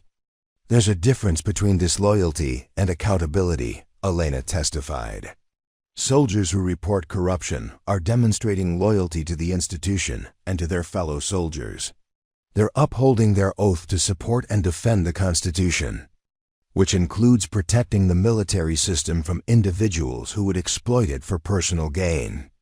Elena's promotion to sergeant, first class, came with assignment to lead the Pentagon's newly created Corruption Prevention Division, a unit tasked with developing military-wide policies for identifying, investigating, and preventing corruption. At all levels of command, the promotion ceremony was held in the Pentagon's Hall of Heroes, surrounded by portraits of Medal of Honor recipients whose courage had defined the military's highest standards. Elena's mother flew in from Los Angeles for the ceremony, her pride evident as she watched her daughter receive recognition for the courage that had been cultivated through years of facing challenges that could have broken someone with less determination. Maria whispered as they embraced after the ceremony, her voice thick with emotion. Your father would have been so proud to see this moment. Elena felt the weight of that statement, understanding that her mother was referencing not just the promotion ceremony, but the entire journey that had brought her from East Los Angeles to the Pentagon's corridors of power. The scared girl who had once doubted her place in the military had become a leader whose work would influence institutional policy for generations of future soldiers. The Corruption Prevention Division that Elena now led consisted of 12 specialists, drawn from various military occupations, auditors, investigators, lawyers, and behavioral analysts who brought different perspectives to the challenge of institutional reform. Her first staff meeting established the tone and priorities that would guide their work. Our mission isn't just to catch people doing wrong, Elena told her team. Our mission is to create systems and cultures that make it harder for corruption to take root and easier for good soldiers to report problems when they see them. The division's first major project involved developing standardized procedures for investigating corruption allegations across all military branches. Elena's experience had revealed significant inconsistencies in how different units handled corruption reports, with some commands conducting thorough investigations while others seemed designed to discourage further inquiry. Working with representatives from the Army, Navy, Air Force, Marines, and Space Force, Elena helped create unified procedures that ensured consistent treatment of corruption allegations regardless of which service or geographic location was involved.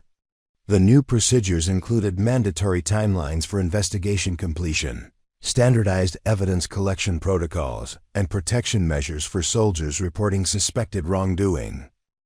The most challenging aspect of the new procedures involved addressing retaliation against soldiers who reported corruption.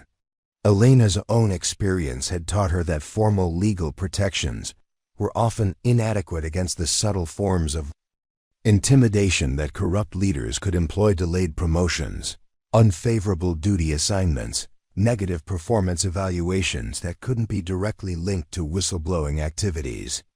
Retaliation is usually too sophisticated to be obvious, Elena explained during a training session for military investigators. The key is recognizing patterns of treatment that change after soldiers report corruption, even when individual actions might seem justifiable on their own. Elena's division developed monitoring systems that tracked career outcomes for soldiers who reported corruption, identifying statistical patterns that might indicate retaliation even when individual cases seemed ambiguous.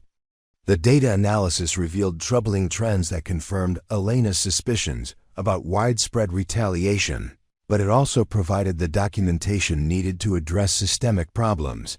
1 year after the division's establishment, Elena received a visit from General Patricia Morrison, the Army's Deputy Chief of Staff, who wanted to personally thank her for work that had resulted in the prevention of corruption schemes worth millions of dollars. At the lecture hall at the United States Military Academy fell silent as Brigadier General Isabella Vasquez-Chin stepped to the podium, her general stars catching the afternoon light streaming through the tall windows.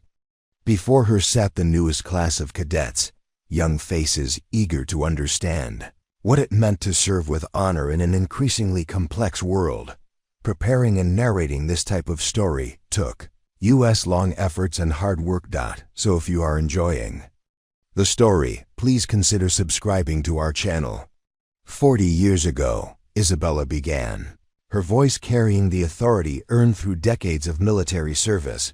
My mother, then Staff Sergeant Elena Vasquez, made a decision that would change not just her life, but the lives of countless soldiers who would serve after her.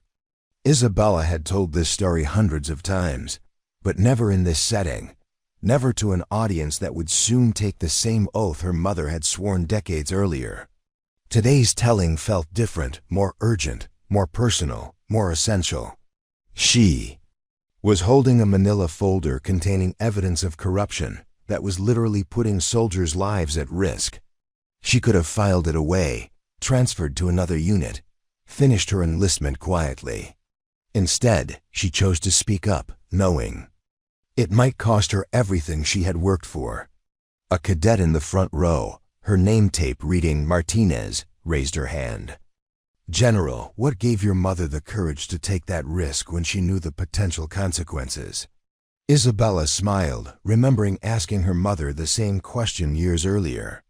Cadet Martinez, my mother told me that the hardest part wasn't finding the courage to act, it was living with the knowledge that her silence would make her complicit in endangering other soldiers. She said that once she understood that, the choice became clear. The story of Elena Vasquez had become more than family history. It had become foundational to military ethics training across all services. But Isabella understood that each generation needed to hear it anew, to understand how the principles applied to contemporary challenges. The corruption my mother exposed involved stolen supplies and compromised equipment, Isabella continued. Today, you'll face different challenges: cyber warfare, space operations, artificial intelligence applications.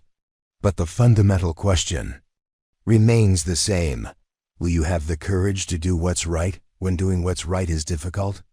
After the lecture, Isabella walked across the academy grounds, past monuments honoring generations of military leaders who had served with distinction. But she was thinking about a different kind of monument, the living legacy of institutional change that her mother had helped create.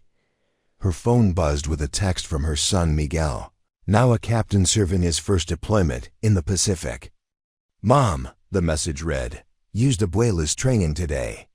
identified procurement irregularities that could have compromised mission readiness. Investigation underway. She would be proud. Isabella paused beside the Hudson River, watching the current flow steadily toward the Atlantic. 3 generations of Vasquez women had served in the military, each building on the foundation laid by Elena's courage 4 decades earlier. But the work was far from finished. 6 months later, Isabella found herself in a familiar but still imposing setting, testifying before the House Armed Services Committee about the continuing evolution of military ethics and corruption prevention. The hearing room was packed with reporters, military officials, and family members of service personnel. Committee Chairman Representative Johnson opened the hearing with a statement that placed Elena's legacy in historical context.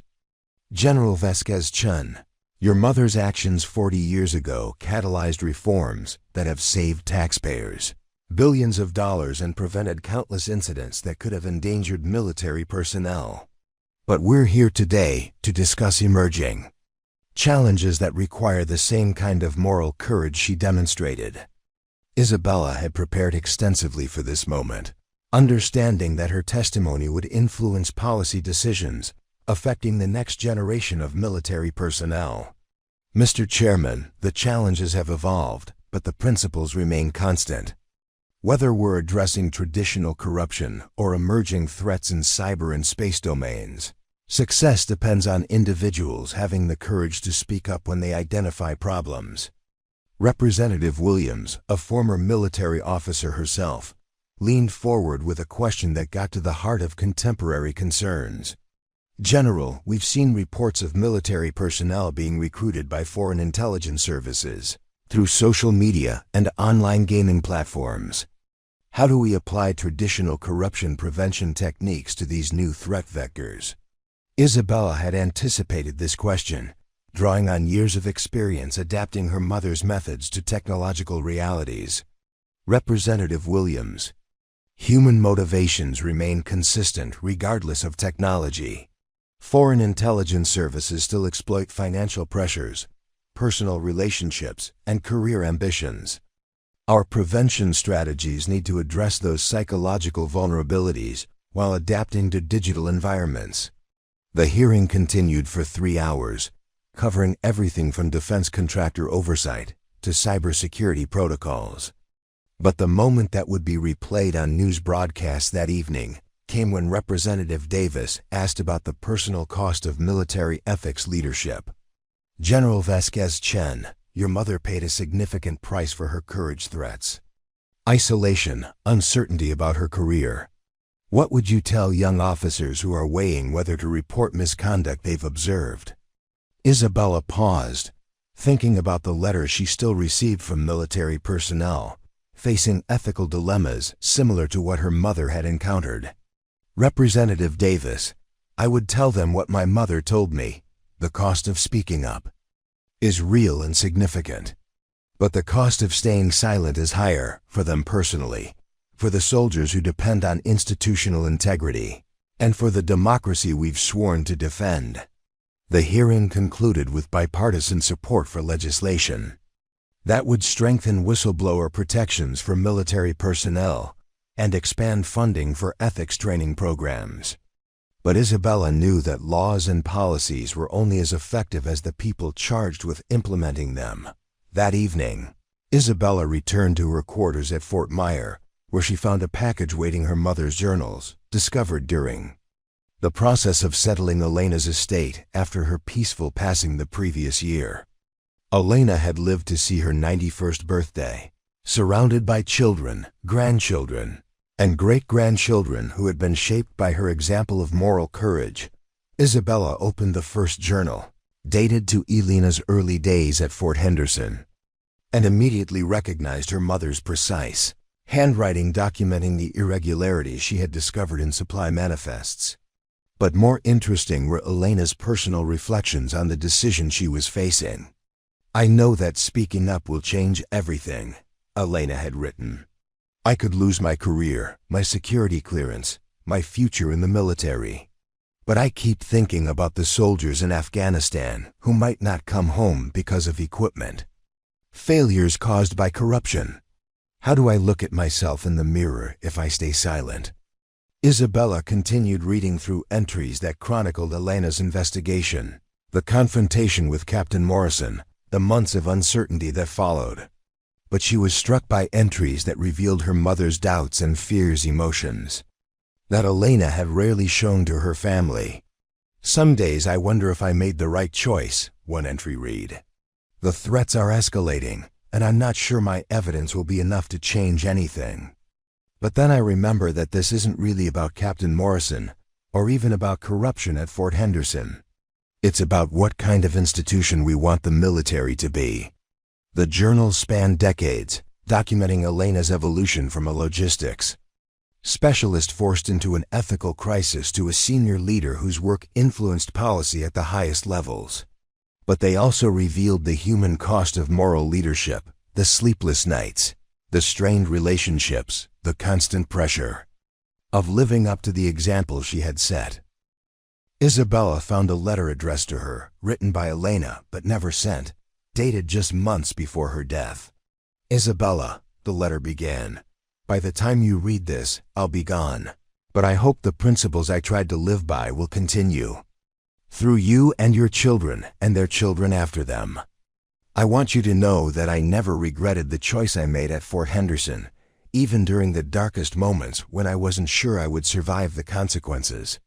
I regretted that I had to make that choice, that institutional failures had created a situation where individual courage was necessary to protect soldiers from their own leadership. Your generation will face different challenges, but the fundamental requirement for moral courage will remain constant. Technology will change, threats will evolve, but human nature remains the same. People will still face moments when they must choose between personal safety and institutional integrity, between career advancement and conscience. The manila folder is gone, but what it represented lives on in every policy manual, every training program, every protected disclosure. That prevents misconduct from harming soldiers. More importantly, it lives on in the actions of people like you who understand that individual courage can create systematic change." Isabella wiped away tears as she finished the letter, understanding that her mother's greatest gift had not been the institutional changes she had created, but the example she had set for facing difficult choices with integrity and courage.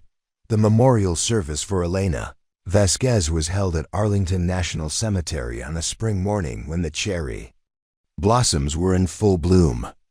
The gathering included representatives from all military services, congressional officials, international military observers, and hundreds of soldiers whose lives had been influenced by Elena's work on corruption prevention.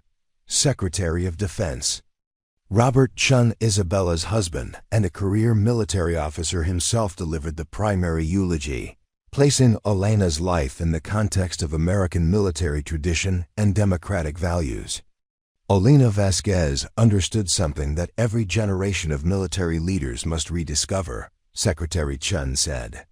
She understood that institutional integrity is not maintained by policies or procedures, but by individuals who have the courage to act on their principles when action is difficult and costly. General Patricia Williams, the current chairman of the Joint Chiefs of Staff, followed with remarks that focused on Elena's lasting impact on military culture and ethics. Sergeant Major Vasquez proved that hierarchy and discipline are strengthened, not weakened, when junior personnel have the courage to challenge leaders who violate the trust placed in them. But the moment that moved Isabella most came when her son Miguel, now a lieutenant colonel, read from the letter that Elena had written to him before his first deployment. "Grandson," Elena's words rang across the cemetery, "you're serving in a military that has been shaped by the courage of countless soldiers who chose to do what was right even when it was personally costly. Your job is not just to continue that tradition, but to strengthen it for the soldiers who will serve after you." The ceremony concluded with the presentation of the American flag to Isabella, but the flag she treasured more was the smaller one that had been flown over the Pentagon in Elena's honor, a flag that would hang in her office as a daily reminder of the principles her mother had lived by. 5 years after Elena's death, Isabella stood in the renovated Ethics and Integrity Center at the National Defense University, preparing for the opening ceremony of the Elena Vasquez Institute for Military Ethics. The institute represented the culmination of decades of work to institutionalize the lessons learned from Elena's career and to prepare future military leaders for the ethical challenges they would face. The center's walls displayed photographs from Elena's career, but also images of the thousands of military personnel who had been trained using curricula she had developed.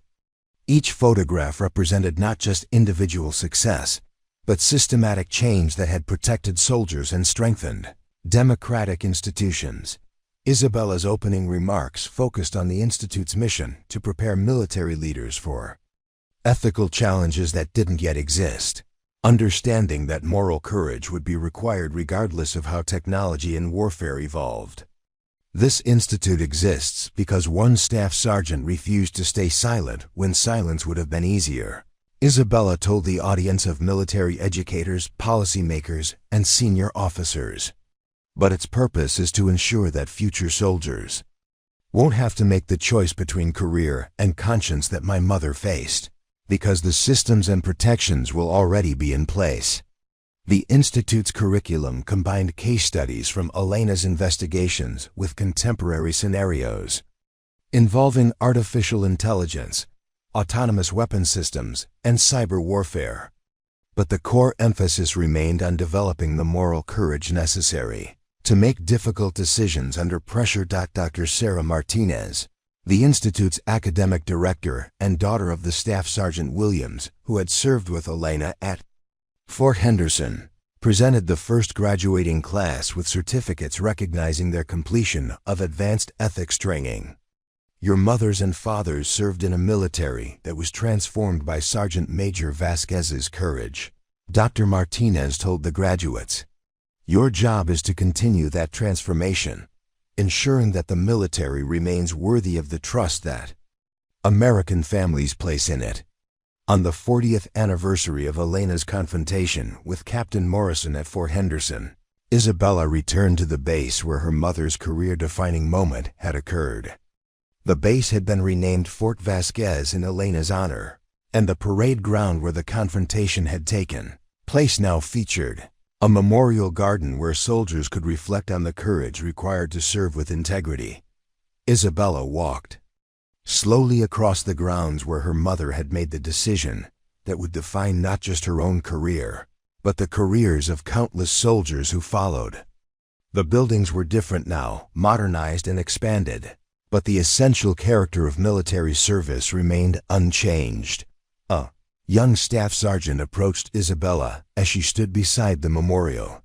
"General, are you really Sergeant Major Vasquez's daughter?" she asked, her voice carrying the same mixture of nervousness and determination that Isabella remembered from her own early days in the military. "I am," Isabella replied, studying the young soldier's face and seeing something familiar, the look of someone facing a difficult decision and seeking guidance. "Ma'am, I've been reading about what your mother did here, and I have a situation. Well, I think she would understand what I'm dealing with." Isabella smiled, understanding that her mother's legacy lived on not just in policies and procedures, but in the courage of individual soldiers who continued to face moments when they had to choose between personal safety and institutional integrity. "Staff Sergeant, why don't you tell me about it?" Isabella said, gesturing toward a bench beneath the memorial's flowering trees. "I think my mother would want me to listen." As the young soldier began describing irregularities she had discovered in her unit's maintenance records, Isabella realized that the conversation was completing a circle that had begun 40 years earlier with a manila folder full of evidence and a staff sergeant who refused to stay silent. The specific details were different digital records instead of paper manifests, cyber vulnerabilities instead of stolen supplies, but the fundamental challenge remained the same. Another generation of soldiers was discovering that individual courage was still required to protect institutional integrity, and that the choice between speaking up and staying silent was still the choice between honor and convenience. "Staff Sergeant," Isabella said when the young soldier finished her account, "you're facing the same decision my mother faced 40 years ago. The risks are real, but so are the protections that exist now because she chose courage over comfort. What does your conscience tell you to do?" The staff sergeant looked toward the memorial garden, where Elena's words were engraved in granite. "Individual courage creates institutional change." Then she looked back at Isabella with the same determination that had characterized Elena's approach to every challenge. "It tells me to do what Sergeant Major Vasquez would do, ma'am. It tells me to speak up." Isabella nodded, understanding that her mother's greatest victory was not the corruption she had exposed or the policy she had influenced, but the culture of courage she had helped create, a culture where each generation of soldiers understood that protecting their fellow soldiers sometimes required personal risk, and that such risk was not just acceptable, but essential. The manila folder was gone, filed away in archives and legal proceedings decades earlier. But what it represented lived on in the actions of soldiers like the young staff sergeant, who understood that military service meant more than following orders and completing missions. It meant accepting responsibility for the integrity of the institutions they served, regardless of personal cost. As Isabella walked back toward the base headquarters, she carried with her the knowledge that Elena's legacy was secure, not because it was carved in stone or written in regulations, but because it lived on in the hearts and minds of soldiers who continued to choose courage over convenience, integrity over expediency, and service over self-interest. The story that had begun with one staff sergeant's refusal to stay silent had become the story of an institution transformed by the accumulated courage of thousands of soldiers who understood that individual actions could create systematic change. Elena Vasquez had kept her promise to serve with honor, and in doing so, she had ensured that others could do the same. The parade ground at Fort Vasquez would continue to host morning formations, but the soldiers who stood there would serve in a military that had been fundamentally changed by the courage of one woman who understood that doing the right thing was always worth it, especially when it was difficult. Elena's voice, though silenced by time, continued to speak through every policy that protected whistleblowers, every training program that emphasized moral courage, and every soldier who faced their own moment of decision and chose integrity over expediency. The manila folder had become legend, but the courage it represented remained as relevant and necessary as ever. In the end, Elena Vasquez had achieved something more lasting than personal success or institutional recognition. She had proven that one person, armed with nothing more than moral courage and a determination to do what was right, could indeed change the world, one decision, one action, one moment of courage at a time. The Elena Vasquez story reminds us that institutional change begins with individual courage, and that each generation has the responsibility to leave their institutions stronger, more ethical, and more worthy of the trust placed in them.